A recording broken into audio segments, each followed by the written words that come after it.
यह कहानी है उस टनल की जहां से गुजरने वाला हर आदमी एक ही बात कहता था, रात के बाद उधर मत जाना। बात उन दिनों की है जब रामनाथ नाम का एक टैक्सी ड्राइवर पहाड़ी रास्तों पर सवारियां ढोया करता था।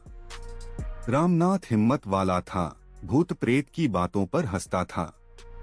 लेकिन उस रात के बाद वो हंसना भूल गया। सर्दियों की एक काली रात थी। घड़ी में ठीक 11 बजे थे जब रामनाथ की टैक्सी में एक आखिरी सवारी बैठी, सुरेश, जो शहर से अपने गांव लौट रहा था। सुरेश को जल्दी थी और उसने कहा, भैया टनल वाले रास्ते से चलो, आधा घंटा बच जाएगा। रामनाथ ने गाड़ी उधर मोड़ दी, हालांकि उसके मन में एक अजीब सी बेचैनी थी। सड़क सुनसान थी, दोनों तरफ घना जंगल और बीच में वो लंबी काली टनल मुंह खोले खड़ी थी। टनल के अंदर घुसते ही गाड़ी की हेडलाइट अचानक टिमटिमाने लगी। रेडियो में बज रहा गाना खिचखिच करने लगा और फिर बंद हो गया। सुरेश ने डरते हुए पूछा, भैया ये क्या हो रहा है? रामनाथ ने कहा, कुछ नहीं, पुरानी टनल है, सिग्नल नहीं आता। तभी टनल के बीचों बीच हेडलाइट की रोशनी में कोई खड़ा दिखाई दिया। एक औरत, लाल साड़ी में, बाल खुले हुए, चेहरा नीचे झुका हुआ। वो सड़क के ठीक बीच में खड़ी थी। रामनाथ ने जोर से ब्रेक मारा। गाड़ी चरमराते हुए रुक गई, बस कुछ ही इंच की दूरी पर। रामनाथ का दिल जोर से धड़क रहा था। उसने खिड़की से सिर निकालकर चिल्लाया, अरे बहन, बीच रास्ते में क्यों खड़ी हो? मरना है क्या? औरत ने कोई जवाब नहीं दिया, बस धीरे धीरे अपना सिर उठाया। उसकी आंखें काली, गहरी, बेजान थीं, जैसे उनमें कोई जान ही न हो। सुरेश की सांस अटक गई। उसने कहा, भैया गाड़ी आगे बढ़ाओ प्लीज। पर रामनाथ जैसे जम गया था। वो औरत अब गाड़ी की तरफ चलने लगी, बहुत धीरे धीरे, बिना पलक झपकाए। उसके पैर जमीन को छू नहीं रहे थे। रामनाथ ने कांपते हाथों से गाड़ी स्टार्ट की, पर इंजन बार बार बंद हो जाता। औरत अब बिल्कुल खिड़की के पास आ गई थी।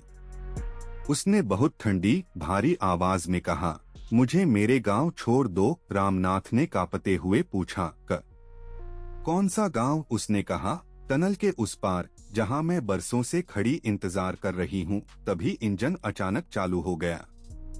रामनाथ ने बिना कुछ सोचे गाड़ी दौड़ा दी। पीछे मुड़कर देखा तो वो औरत गाड़ी में पिछली सीट पर सुरेश के बगल में बैठी थी। सुरेश की चीख टनल में गूंज उठी। रामनाथ ने आईने में देखा, औरत मुस्कुरा रही थी। उसने कहा, तुमने मुझे रोका, अब तुम्हें मुझे छोड़ना होगा। गाड़ी टनल के आखिरी सिरे पर पहुंची, पर बाहर निकलते ही सामने वही औरत फिर से खड़ी दिखी, सड़क के बीच। रामनाथ हैरान रह गया, क्योंकि वो तो पीछे बैठी थी। उसने घबराकर पीछे देखा, पिछली सीट अब खाली थी और सुरेश भी गायब था। सिर्फ सुरेश का भूरा थैला सीट पर पड़ा था। रामनाथ ने जोर से गाड़ी घुमाई और वापस टनल की तरफ भागा, पर टनल का दूसरा सिरा जैसे गायब हो गया था। रास्ता कभी खत्म ही नहीं होता था। वो घंटों तक उसी अंधेरे में गोल गोल घूमता रहा। सुबह जब गांव वालों ने टनल के पास रामनाथ की टैक्सी देखी तो अंदर कोई नहीं था। बस स्टीयरिंग पर उसके हाथों के निशान थे और सीट पर एक भूरा थैला। बाद में पता चला, बरसों पहले उसी टनल में एक औरत की शादी वाली रात हादसे में मौत हुई थी और तब से वो हर रात एक गाड़ी रोकती है, किसी को अपने साथ ले जाने के लिए। कहते हैं आज भी उस टनल में रात को गाड़ी रुक जाती है और लाल साड़ी वाली औरत खिड़की पर दस्तक देती है। तो अगर कभी रात में उस रास्ते से गुजरो और कोई बीच सड़क पर खड़ा दिखे तो रुकना मत, क्योंकि जो रुकता है वो कभी लौटकर नहीं आता। अगर ये कहानी सुनकर आपकी रीढ़ में सिहरन दौड़ गई हो तो वीडियो को लाइक करना और चैनल को सब्सक्राइब करना मत भूलना।